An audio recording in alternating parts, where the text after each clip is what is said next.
Sir আপনি অনেক কটা ডার্বি খেলেছেন, আপনার 10-10টা গোল আছে, তো আপনার যদি কোনো স্মরণীয় ম্যাচ সম্পর্কে একটু ডিটেলসে একটু বলেন।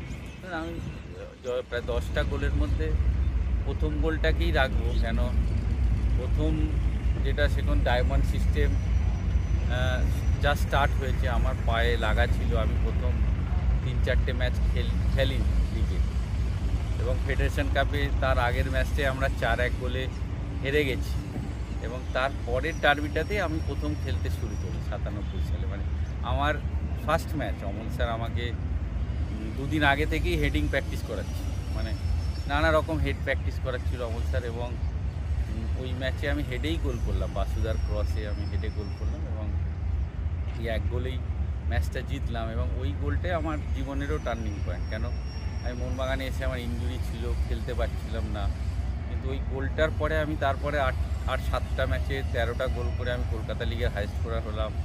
ডুরান্ট, ডিসিএম দুটো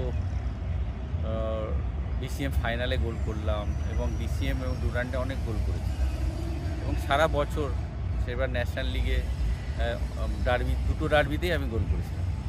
সেহেতু এটা ওই গোলটা আমার একটা লাইফের টার্নিং পয়েন্ট, ওই ডার্বি।